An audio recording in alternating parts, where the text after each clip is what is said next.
Selamat pagi, selamat bersekutu kembali di dalam kasih dan kebenaran Tuhan kita, Yesus Kristus. Kita akan mengawali ibadah doa pagi pada hari ini, dan kita akan naikkan pujian bagi Tuhan Yesus kemuliaan.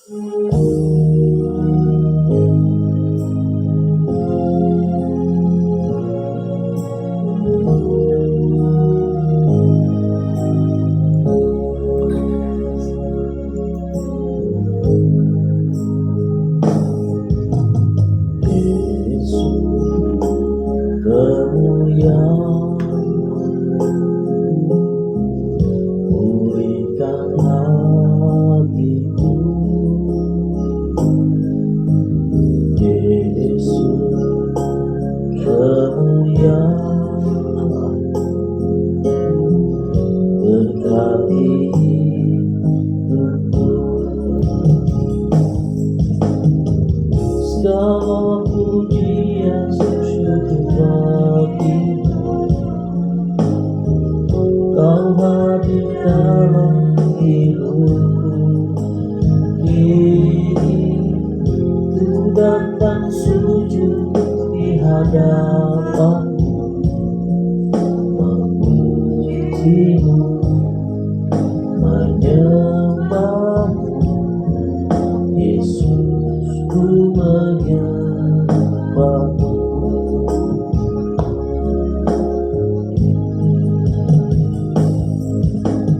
Yesus, kemuliaan, pulihkan hatiku. Yesus, kemuliaan, berkati hidupku.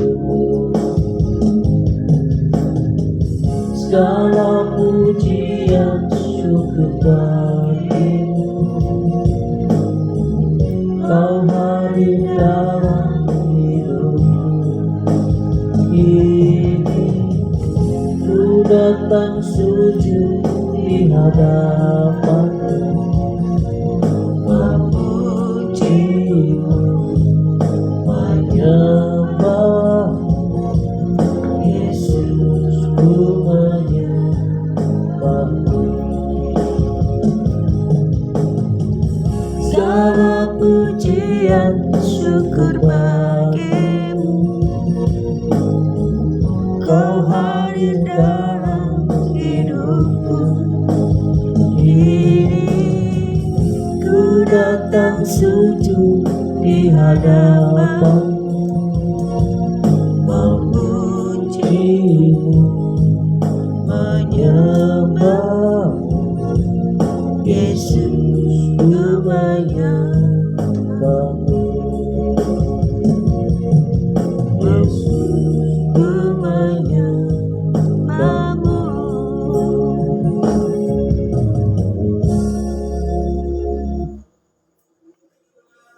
Kita berdoa.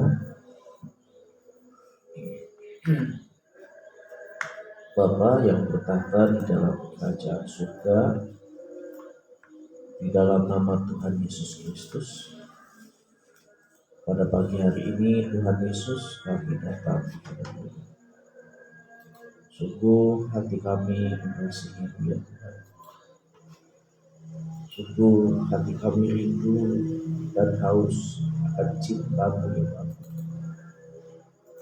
Kami rindu Tuhan, pagi hari ini sungguh-sungguh Kau pulihkan hatiku, Kau berkati hidupku ya Bapa. Tuhan Yesus, Allah yang baik, biarlah Tuhan pada pagi hari ini kami boleh merasakan betapa Engkau hadir memenuhi seluruh kehidupan kami, menyertai kami, memberkati kami, memimpin kami, memberikan kepada kami hikmat yang daripada-Mu ya Bapa. sehingga kami tahu apa yang harus kami lakukan. Terima kasih Tuhan Yesus untuk kebaikan-Mu atas kami. Terima kasih Tuhan untuk pemeliharaan-Mu, untuk lawatan-Mu, untuk berkat-berkat-Mu, untuk perlindungan-Mu, untuk kasih dan setia Tuhan sampai dengan saat ini. Terima kasih Tuhan untuk kesehatan yang Tuhan berikan. Terima kasih Tuhan untuk sepanjang malam di mana kami dapat beristirahat dengan kenyenyakan yang Tuhan berikan. Terima kasih Tuhan untuk pagi hari ini. Kami dapat bangun pada pagi hari ini dengan kesegaran yang daripada Tuhan. Boleh menghirup dan merasakan segarnya, indahnya, sejuknya pagi hari ini, Bapa. Terima kasih Tuhan untuk segala sesuatu yang baik yang dari-Mu, ya Bapa. Ajar untuk kami selalu melihat kebaikan-kebaikan Tuhan di dalam kehidupan ini sekecil apapun. Dan ajar kami untuk selalu mengucap syukur, ya Bapa, karena Engkau baik di dalam kehidupan kami. Terima kasih Tuhan Yesus. Pada pagi hari ini kami datang kepada Tuhan, memohon kasih karunia dan belas kasihan Tuhan. Ampuni setiap dosa, kesalahan dan pelanggaran kami. Kami menyadari betapa lemahnya hidup kami, tubuh kami, betapa berdosanya kehidupan kami, dan kami menyadari bahwa kehidupan kami masih jauh daripada apa yang Tuhan inginkan, masih jauh daripada apa yang Tuhan harapkan. Tetapi kami percaya dan bergantung kepada kuasa Roh Kudus-Mu yang akan memimpin kami kepada kekudusan, kepada kebenaran, dan Roh Kudus-Mu yang akan memampukan kami untuk berjalan bersama dengan Tuhan. Terima kasih Tuhan. Terima kasih Yesus. Sekali lagi ampuni dosa-dosa kami, kesalahan kami, kelemahan kami, baik perkataan, pikiran maupun perbuatan kami yang tidak menyenangkan hati Tuhan. Dan biarlah pada pagi hari ini kami diperbaharui, kami disucikan, kami dikuduskan. Oh Tuhan Yesus, biarlah Tuhan memberkati kehidupan kami pada pagi hari ini. Terima kasih Tuhan, terima kasih Yesus. Pada saat ini kami akan mendengarkan sabda firman Tuhan. Berbicaralah kepada kami Tuhan, kami siap untuk mendengar. Buka hati dan pikiran kami, dan biarlah kami boleh senantiasa meresponi firman-Mu, dan biarlah firman-Mu ini menjadi sarana untuk bertumbuh dan berkembang iman kepercayaan kami kepada Tuhan. Berikan kepada kami hikmat untuk kami dapat mengerti akan firman-Mu, ya Bapa. Terima kasih Tuhan, kami serahkan pagi hari ini sepenuhnya ke dalam tangan-Mu. Di dalam nama Tuhan Yesus kami berdoa, haleluya, amin. Pembacaan firman Tuhan kita pada pagi hari ini sudah sampai kepada kitab Ulangan pasal 22, ya, kitab Ulangan pasal 22.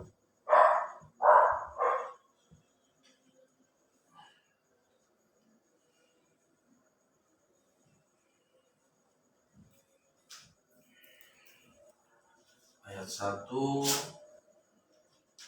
sampai dengan ayat yang ke-30. Satu orang membaca 10 ayat, mulai dari bacanya.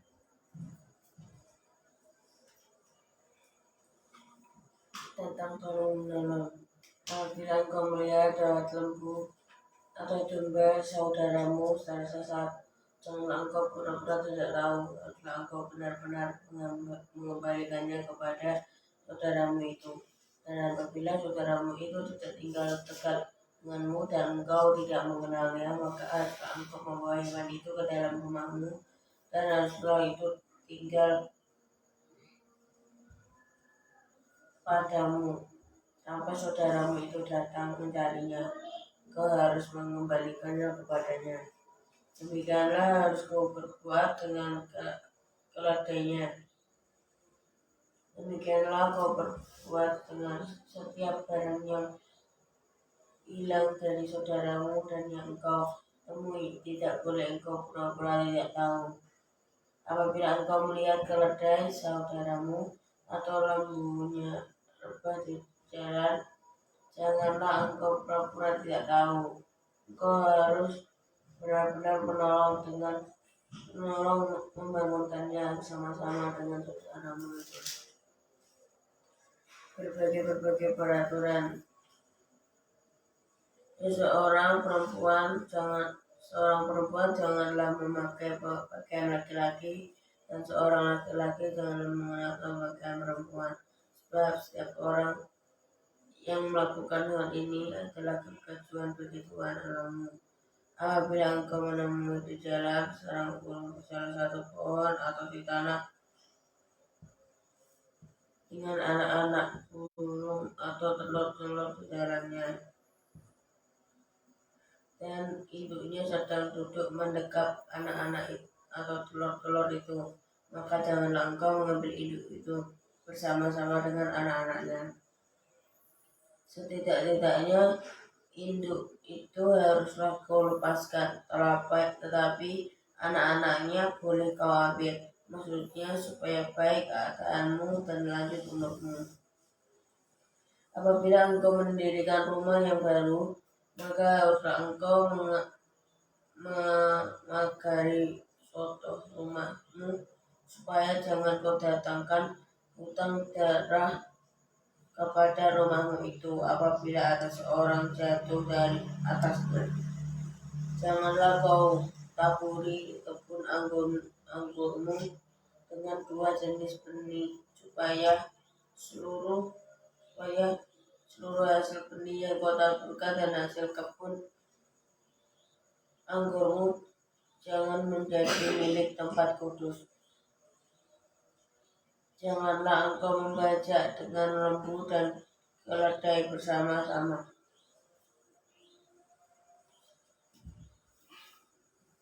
Ayat yang ke-10, 11.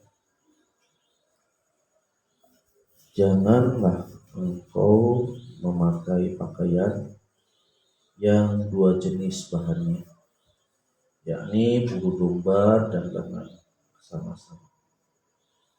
Haruslah engkau membuat tali yang dipilih pada keempat punca kain penutup tubuhmu.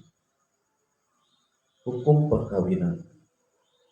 Apabila seseorang mengambil istri dan setelah menghampiri perempuan itu menjadi benci kepadanya, menuduhkan kepadanya perbuatan yang kurang senonoh, dan membusukkan namanya dengan berkata, perempuan ini kuambil menjadi istriku, tetapi ketika ia kuhampiri, tidak ada kudapati padanya tanda keperawanan.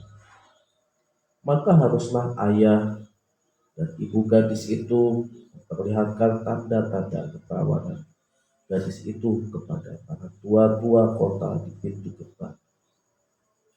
Dan ayah si gadis haruslah berkata kepada para tua-tua itu, aku telah memberikan anakku kepada laki-laki ini menjadi istrinya. Lalu ia menjadi benci kepadanya.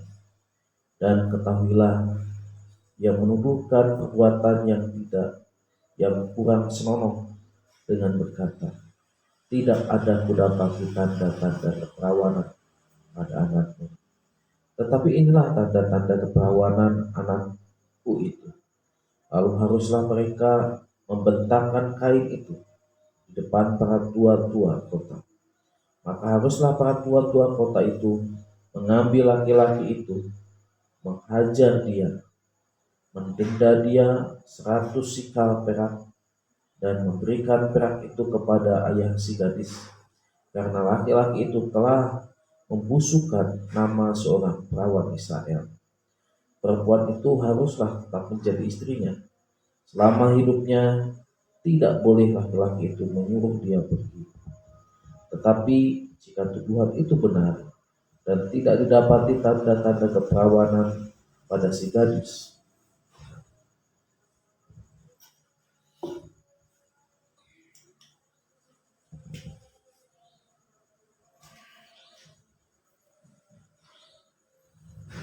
maka haruslah si gadis dibawa keluar ke depan pintu rumah ayahnya, dan orang-orang sekotanya haruslah melempari dia dengan batu sehingga mati, sebab dia telah menodai orang Israel dengan bersundal di rumah ayahnya. Demikianlah harus kau hapuskan yang jahat itu dari tengah-tengahmu.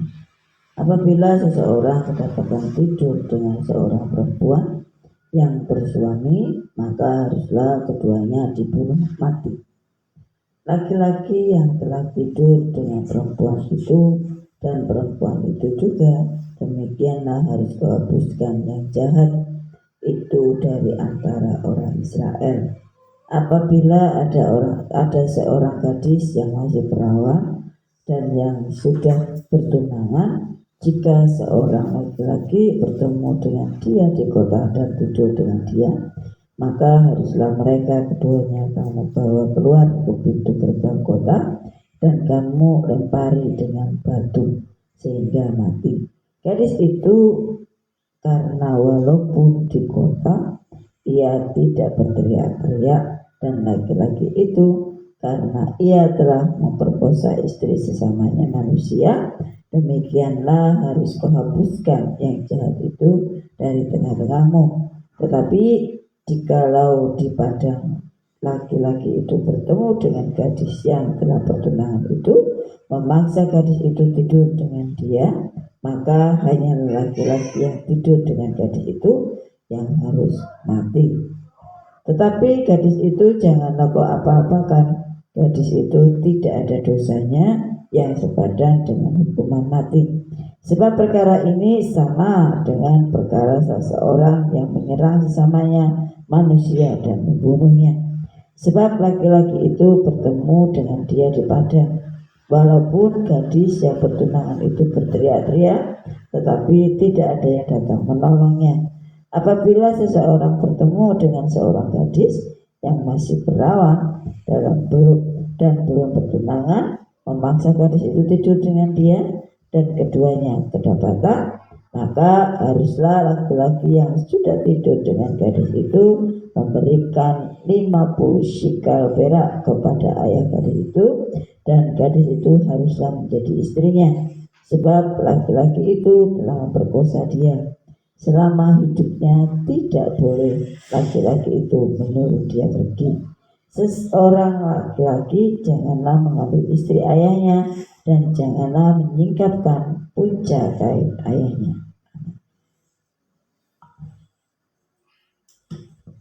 Ya, terima kasih. Di Ulangan pasal 22 ini bagaimana ya, tentang tolong menolong. Di sini dikatakan apabila engkau melihat bahwa lembu atau domba saudaramu tersesat, janganlah engkau pura-pura tidak tahu. Haruslah engkau benar-benar mengembalikannya kepada saudaramu itu. Dan apabila saudaramu itu tidak tinggal dekat denganmu dan engkau tidak mengenalnya, maka haruslah engkau membawa hewan itu ke dalam rumahmu, dan haruslah itu tinggal padamu sampai saudaramu itu datang mencarinya. Engkau harus mengembalikannya kepadanya. Jadi bagaimana Tuhan itu mengajarkan kepada umatnya supaya dia mau menolong, berbuat baik kepada saudara-saudaranya tentang lembu, sapi atau domba yang tersesat. Ya. Jadi tidak boleh diambil, tapi harus dikembalikan. Ketika kita tidak tahu dan tidak mengenal orang kepunyaannya, harus ditahan dulu, dikurung dulu di rumahnya. Ketika ada orang yang mencari, baru dikasihkan. Demikianlah harus kau perbuat dengan keledai. Demikianlah kau perbuat dengan pakaiannya. Demikian kau perbuat dengan setiap barang yang hilang dari saudaramu dan yang kau temui. Tidak boleh kau pura-pura tidak tahu. Apabila engkau melihat keledai saudaramu atau lembunya rebah di jalan, janganlah engkau pura-pura tidak tahu.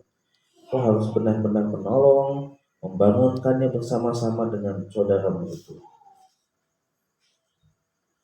Kemudian di dalam perikop 2 di sini katakan berbagai-bagai peraturan. Seorang perempuan janganlah memakai pakaian laki-laki, dan seorang laki-laki jangan mengenakan pakaian perempuan. Sebab setiap orang yang melakukan hal itu adalah kekejian bagi Tuhan Allahmu. Jadi sampai pakaian itu diperhatikan. Jadi seorang laki-laki tidak boleh memakai baju perempuan, dan seorang perempuan juga tidak boleh memakai baju laki-laki. Kemudian di sini katakan ayat 6, apabila engkau menemui di jalan sarang burung dari salah satu pohon atau di tanah dengan anak-anak burung atau telur-telurnya di dalamnya, dan induknya sedang duduk mendekap anak-anak atau telur-telur itu, maka janganlah engkau mengambil induk itu bersama-sama dengan anak-anaknya. Setidak-tidaknya induk itu harus kau lepaskan, jadi anak-anaknya boleh kau ambil. Maksudnya supaya baik keadaanmu dan lanjut umurmu. Jadi setiap perbuatan baik yang dilakukan bangsa Israel itu pasti ada resiko, ada konsekuensi, ya. Jadi ketika di jalan menemukan ada sarang burung, kemudian ada anak-anaknya, juga ada induknya boleh dilepaskan, anak-anaknya boleh diambil, ya. Kemudian ayat yang ke-8, apabila engkau mendirikan rumah yang baru, maka harus engkau memagari suatu rumahmu, supaya jangan kau datangkan hutang darah kepada rumahmu itu apabila ada seorang jatuh dari atasnya, ya. Jadi bagaimana sampai rumah pun diperhatikan. Jadi rumah harus dipagari, kemudian rumah bagaimana harus ada tangganya, sontongnya, supaya jangan ada orang datang ke rumah itu, kemudian setelah pulang dari rumah itu jatuh karena tidak ada injakannya, itu perlu diperhatikan, ya. Kemudian janganlah kau taburi kebun anggur dengan 2 jenis benih, supaya seluruh hasil benih yang kau taburkan dan hasil kebun anggurmu jangan menjadi milik tempat kudus. Janganlah engkau membajak dengan lembu dan keledai bersama-sama. Janganlah engkau memakai pakaian yang 2 jenis bahannya, yakni bulu domba dan lenan bersama-sama. Haruslah engkau membuat tali yang terpilih pada keempat kaca kain penutup tubuh. Kemudian di dalam perikop yang terakhir ini sangat menarik, ya, bagaimana hukum perkawinan. Apabila seseorang mengambil istrinya dan setelah menghampiri perempuan itu menjadi benci kepadanya, menuduhkan kepadanya perbuatan yang kurang senonoh dan membusukkan namanya dengan berkata, perempuan ini kau ambil menjadi istriku, tetapi ketika ia kuhampiri tidak ada kudapati padanya tanda-tanda keperawanan, maka haruslah ayah dan ibu gadis itu memperlihatkan tanda-tanda keperawanan gadis itu kepada para tua-tua kota di pintu gerbang. Dan ayah si gadis haruslah berkata kepada para tua-tua itu, aku telah memberikan anakku kepada laki-laki ini menjadi istrinya, lalu ia menjadi benci kepadanya. Dan ketahuilah, ia menuduhkan perbuatan yang kurang senonoh dengan berkata, tidak ada kudapati tanda-tanda keperawanan pada anakmu, tetapi inilah tanda-tanda keperawanan anakku itu. Lalu haruslah mereka membentangkan kain itu di depan para tua-tua kota. Maka haruslah para tua-tua kota itu mengambil laki-laki itu, menghajar dia, mendenda dia 100 sikal perak, dan memberikan perak itu kepada ayah si gadis. Karena laki-laki itu telah membusukkan nama seorang perawan Israel. Perempuan itu harus tetap menjadi istrinya. Selama hidupnya tidak boleh laki-laki itu menyuruh dia pergi. Tetapi jika tuduhan itu benar dan tidak dapat tanda-tanda keperawanan pada si gadis, maka haruslah si gadis dibawa keluar di depan pintu rumah ayahnya, dan orang-orang sekotanya haruslah melempari dia dengan batu sehingga mati, sebab dia telah menodai orang Israel dengan bersudal di rumah ayahnya. Demikianlah harus menghapuskan yang jahat itu di tengah-tengahmu. Apabila seorang kedapatan tidur dengan seorang perempuan yang bersuami, maka haruslah keduanya dibunuh mati. Laki-laki yang telah tidur dengan perempuan itu dan perempuan itu juga, demikianlah harus kau hapuskan yang jahat itu di antara orang Israel. Jadi bagaimana ini tentang perselingkuhan ya, hukumnya harus dibunuh.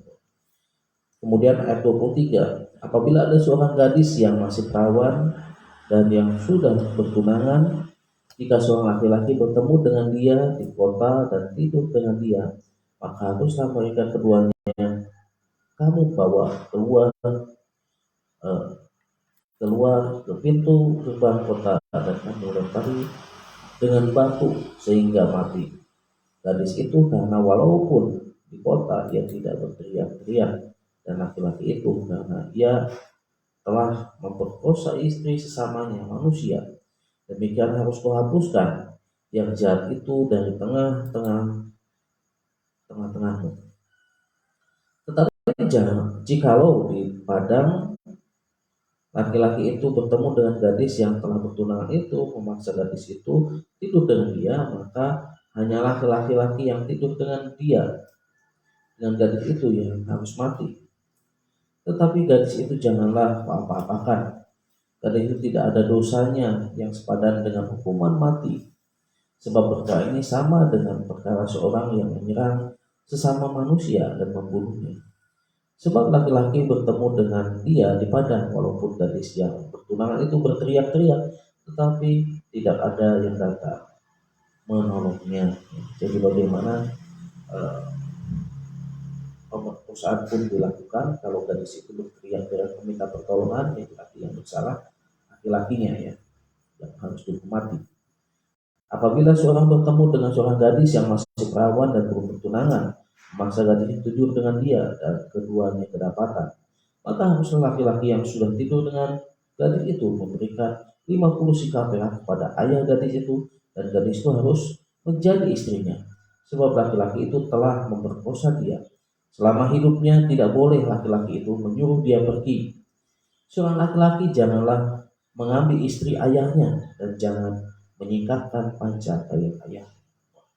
Sampai sedemikian detail yang diatur di dalam kitab Ulangan ini, bagaimana seorang laki-laki tidak boleh mengambil istri dari istri ayahnya, dan tidak boleh menyingkapkan puncak kain ayahnya.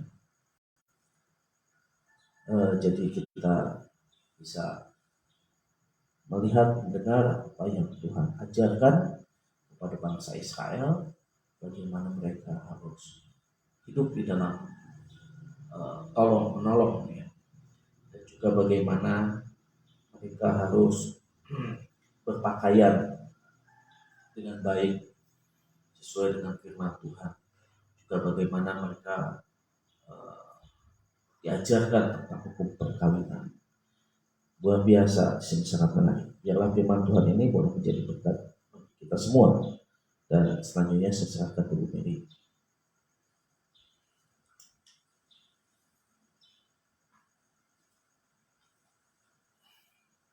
Ya, pasal 23 ini terkadang membuat kita mungkin yang menghadapinya banyak hal yang membuat orang itu dilema, dan juga kita sebagai hamba Tuhan ketika menghadapi hal itu pun tidak semudah kita membaca, ya. Tapi ketika banyak kasus yang terjadi, itu akan membuat satu pilihan yang benar-benar apakah itu bisa memuliakan Tuhan atau tidak. Namun di sini kita diajarkan melalui perikop yang kedua ini bahwa di zaman itu di mana seks ya itu dianggap tabu, ya, dianggap tabu, dan pada waktu itu yang memang sudah lewat, ya kan. Namun di saat ini kalau kita melihat dari kota besar sampai ke desa terpencil pun, ya, dari kaum muda, gaul, ataupun yang sampai kepada kalangan yang rohaniawan, ya, ini seks itu sudah menjadi hal yang biasa. Bahkan kalau kita melihat dan membaca merenungkan firman Tuhan, dosa yang terjadi itu dosa seks yang paling banyak. Kalau kita lihat dari Kejadian sampai kepada Ulangan, di sini banyak sekali yang menjadikan dosa itu ternyata banyak hal di dunia seks. Demikian juga kalau kita melihat saat ini di media-media, ya kan, sekarang bukan menjadi hal yang tabu hal itu, bahkan iklan di gadget, ya, bahkan di anak-anak saat ini pun ketika rasa untuk ke arah ke sana itu sudah hal yang biasa, bukan tabu lagi, ya, bukan tabu lagi. Jadi di sini kalau kita melihat dari menabuhkan hal seks ini, orang lebih cenderung menganggap bahwa seks itu sebagai sesuatu yang biasa, seperti halnya makanan. Kalau orang Jawa bilang itu segojangan, ya kan, sudah menjadi segojangan, dan bahkan pakaian itu yang dipakai sudah menjadi hal yang biasa. Akhirnya apa? Akhirnya itu menjadi satu kesukaan yang harus hadir di dalam sikap menghormati seksualitas. Itu digantikan oleh banyak perkara yang bisa menyedihkan. Dan di sini perikop ini mengajarkan kepada kita bagaimana kita memuliakan Allah melalui kehidupan seksualitas yang benar, ya kan. Nah, Alkitab tidak menganggap bahwa seksualitas itu sebagai sesuatu yang tabu atau sesuatu yang boleh diperlukan atau diperlakukan seenaknya, ya kan. Nah, di sini seksualitas ini merupakan bagian yang tidak dapat dilepaskan dari kehidupan seseorang, ya, kehidupan manusia. Karena apa? Setiap kali Alkitab ini menuliskan mengenai kalimat yang positif, ya, kalimat yang positif mengenai seksualitas, ya. Selalu seksualitas itu dikaitkan dengan ikatan pernikahan yang sakral, ya. Dan di luar pernikahan, seksual itu menurut firman Tuhan, menurut Alkitab tidak boleh dipermainkan. Nah, ini terkadang hal yang tabu itu menjadi hal yang biasa karena mempermainkan seksualitas, ya, seksualitas itu. Nah, di perikop yang kedua ini berbicara mengenai orang, ya, yang mempermainkan seksualitas, ya, dan juga mempermainkan pernikahan.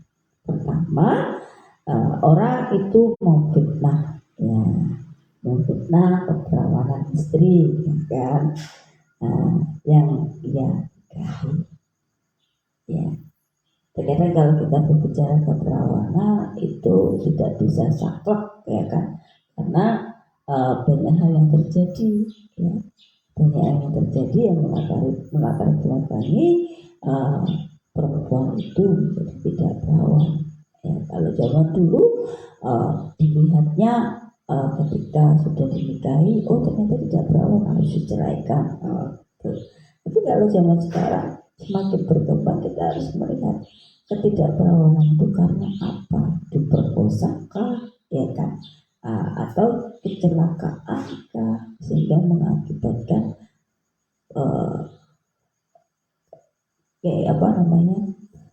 terjadi ketidakperawanan.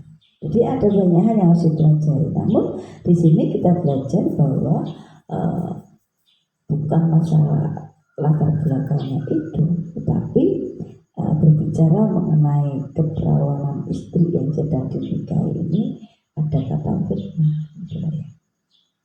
Nah, orang yang seperti ini harus dihukum mati karena tidak mau belajar, tidak mau menerima istri yang dinikahi karena melihat ketidakperawanan. Padahal kalau belajar secara kronologi, kenapa bisa terjadi itu? Ya, jadi ada sesuatu yang harus bisa dikerjakan. Dan di ayat yang ke-13 sampai ke-21 ini berbicara mengenai fitnah yang diberikan oleh seorang perempuan yang dinikahi. Kok ternyata setelah dinikahi tidak perawan, dan orang itu yang sudah menikahi yang akan memfitnah itu yang justru yang akan dihukum.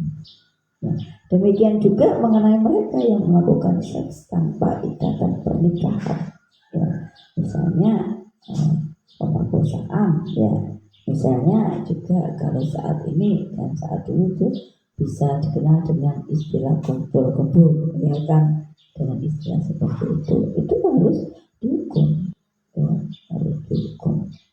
Itu jelas di ayat yang ke-22 sampai yang ke-30. Dan hukuman bagi mereka itu adalah dirajam, ya, dirajam. Mempermainkan seksualitas dan pernikahan merupakan dosa, ya, dosa yang harus dihukum, tidak ada kata ampun, ya.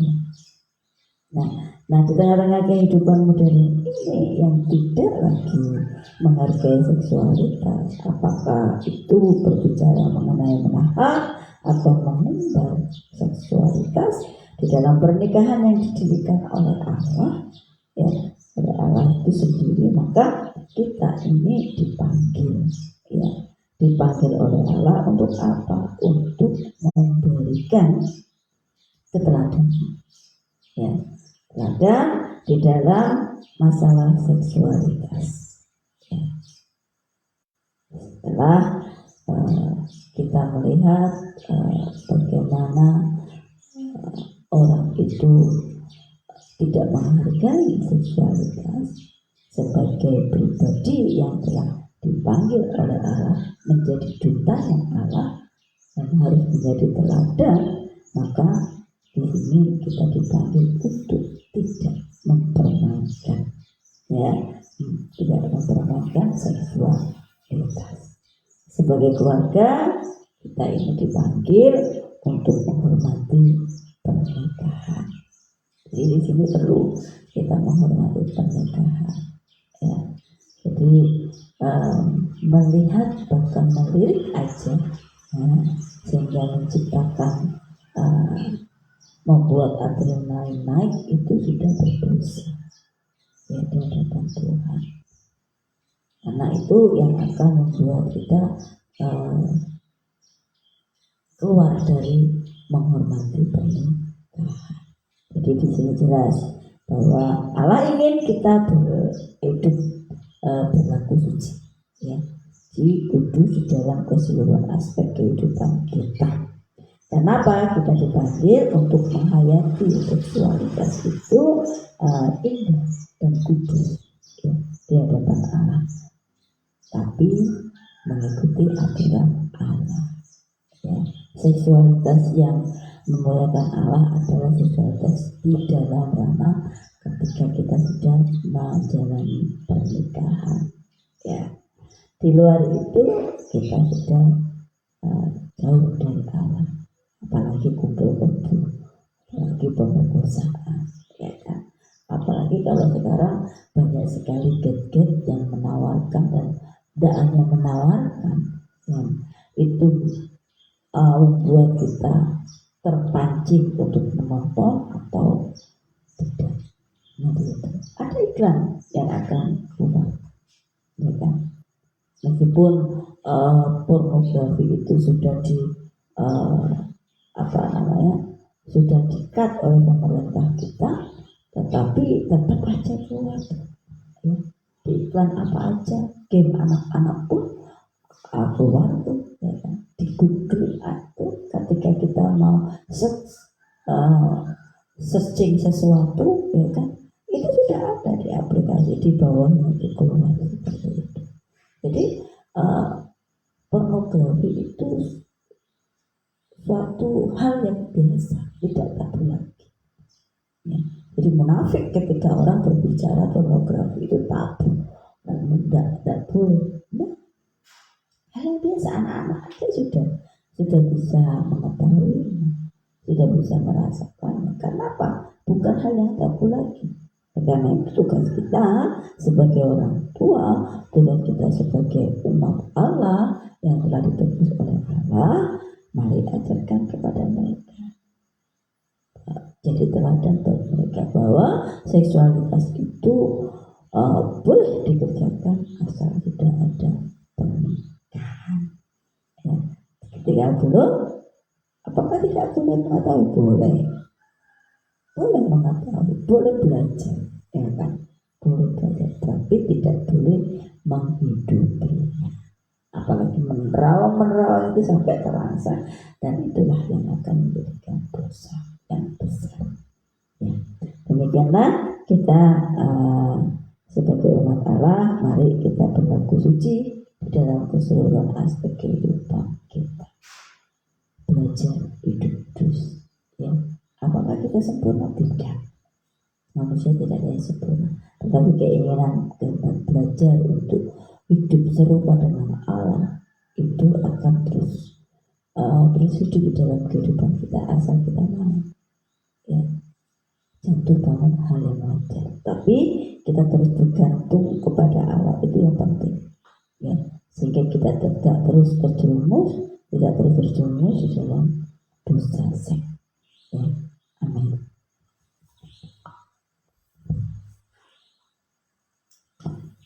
Ya, terima kasih untuk firman Tuhan yang sudah kita dengar, dan kita akan berdoa syafaat pada pagi hari ini.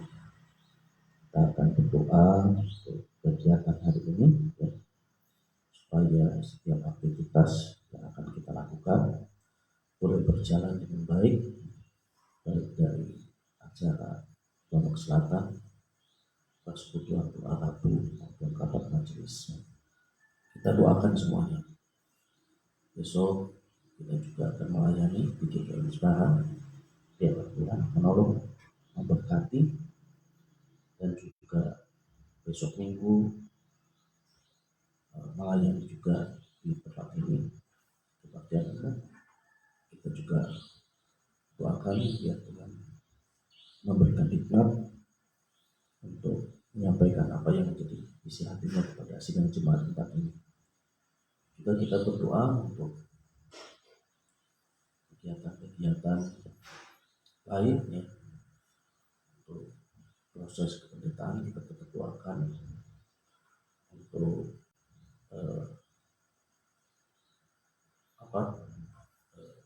setiap kegiatan yang ada, baik dari doa pagi, doa Rabu, doa puasa, kita doakan semuanya. Juga kita doakan untuk kebaktian-kebaktian kategorial. Kita juga berdoa untuk jemaat, untuk gereja, untuk bangsa dan negara. Kita doakan semuanya supaya Tuhan campur tangan, supaya Tuhan tetap menolong. Sebelum kita berdoa syafaat, kita akan memuji Tuhan dengan pujian kasih setia yang kurasakan.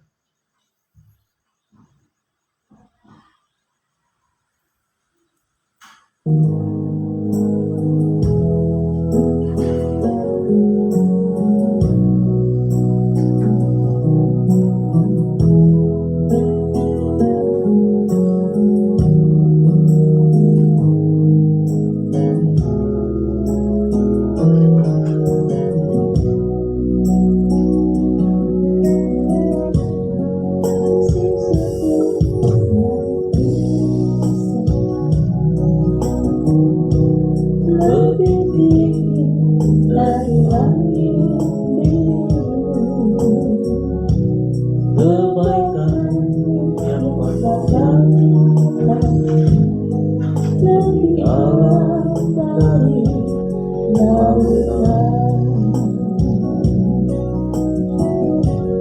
Berkatmu yang telah kuberi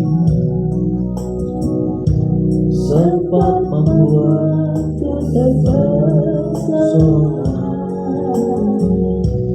Apa yang tak pernah kupikirkan, itu yang kau sediakan bagiku. Siapakah aku ini Tuhan, jadi biji matamu. Dengan apakah membawa Tuhan selalu puji dan sembah.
Mari kita berdoa.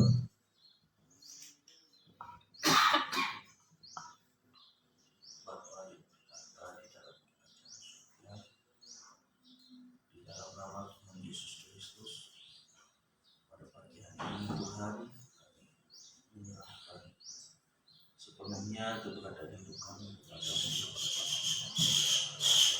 Termasuk aktivitas dan kegiatan.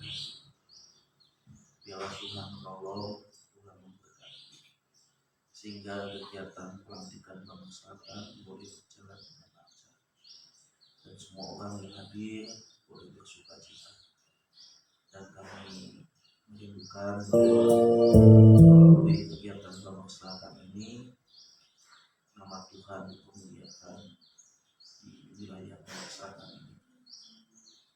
Tuhan menolong untuk yang memainkan musik, yang menyampaikan firman Tuhan, maupun yang membimbing pujian, dan semua para undangan yang boleh datang dan hadir di tempat ini. Kami serahkan semuanya ke dalam tangan Tuhan. Begitu juga untuk ibadah doa laku, untuk rapat majelis, kami juga serahkan ke dalam tangan Tuhan. Kami pada saat ini juga berdoa Tuhan untuk besok ibadah tengah minggu di GKM Jepara, Tuhan menyiapkan pelayanan. Tuhan memberikan hikmat, Tuhan memberikan kesehatan, kelancaran, hamba-Mu melayani doa, supaya tidak hanya sekedar kata-kata saja yang disampaikan, tetapi ada keyakinan Tuhan yang kokoh, kekuatan daripada Roh Kudus ini senantiasa bekerja berkat yang boleh membawa para pendengar firman-Mu boleh sungguh-sungguh dekat kepada Tuhan.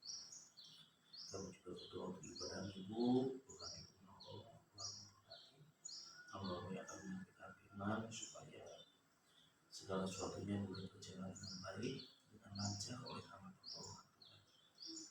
Terima kasih Tuhan, kami serahkan semuanya ke dalam tangan Tuhan. Kami juga berdoa untuk proses kepemudaan mungkin setelah kegiatan yang dikerjakan selesai semuanya, kami akan mulai menata, menggarap, dan Tuhan juga memberkati untuk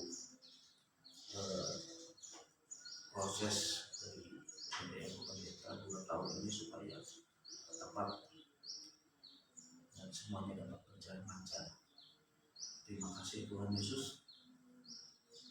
Tuhan juga memberkati jemaat yang tetap ini supaya menjadi jemaat yang tumbuh yang akan Tuhan.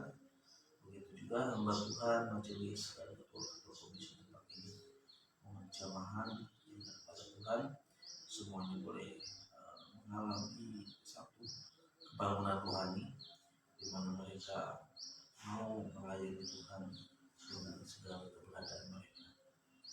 Tuhan Yesus berkati juga dana-dana yang dibutuhkan kebutuhan keluarga tempat ini. Kami serahkan untuk bangsa dan negara dalam tangan Tuhan. Kami serahkan semuanya juga ke dalam tangan. Kami serahkan juga anak-anak kami. Kami serahkan kebutuhan kami. Semuanya ke dalam tangan Tuhan. Terima kasih Tuhan. Kami percaya bahwa Tuhan Yesus akan memberikan yang terbaik untuk anak-anak ini. Bahkan jawaban-jawaban doa lebih daripada apa yang kami katakan dan kami pikirkan. Terima kasih Tuhan, mohon pimpinan dan penyertaan Tuhan di dalam kami menjalani kehidupan ini. Di dalam nama Tuhan Yesus Kristus kami berdoa. Kami menyerahkan hari ini ke dalam cinta kasih Tuhan. Biarlah Tuhan hidup kami boleh menikmati perkenanan Allah, dan kami menyerahkan tubuh jiwa roh kami ke dalam pimpinan kasih Allah, dalam tuntunan kasih Allah, dalam pertolongan Allah. Kami menyerahkan langkah kami pun di hari yang baru ini ke dalam kasih dan kuasa Tuhan. Kami tidak tahu Tuhan apa yang akan terjadi, tapi kami percaya Engkau Allah memiliki rancangan yang terbaik buat kami semua. Memberkati setiap kami, setiap anak-anak Tuhan, setiap hamba-hamba Tuhan, setiap sivitas di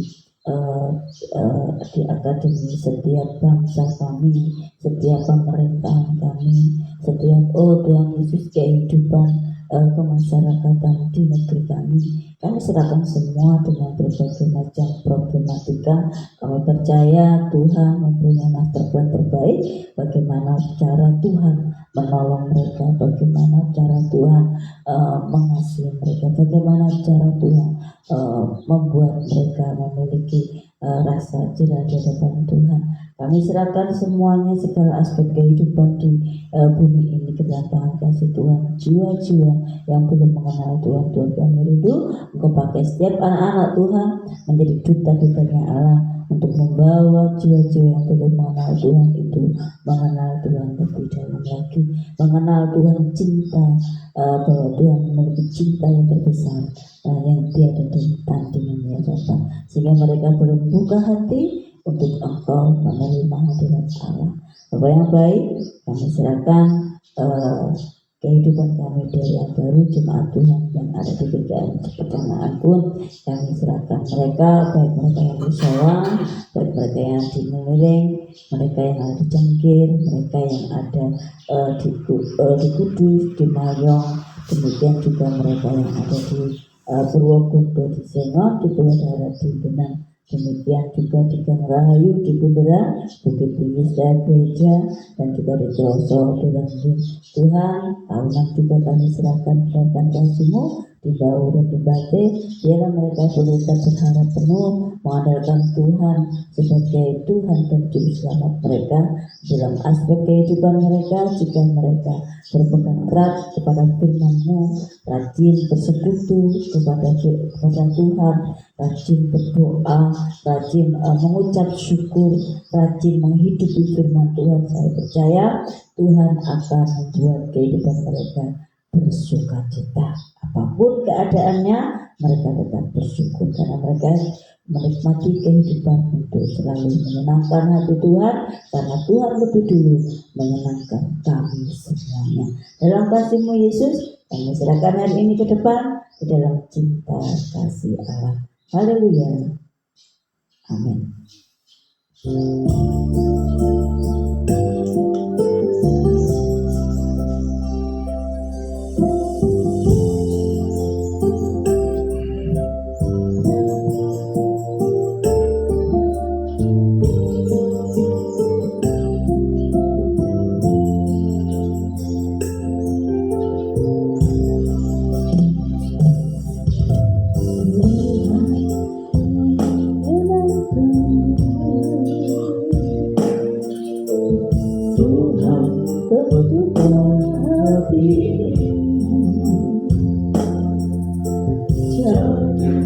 Berjaga untuk membuatmu, cemerlang bagai emas murni. Tuhan, ku serahkan hatiku, semua ku berikan padamu. Tuluskan hingga tulus selalu, akan aku menyenangkanmu, menyenangkanmu, senangkanmu. Hanya itu kerinduanku, menyenangkanmu, senangkan hatiku. Hanya itu kerinduanku.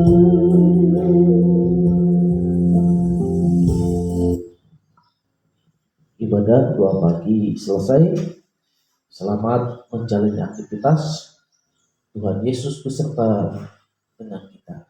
Immanuel. Shalom. Tuhan Yesus memberkati.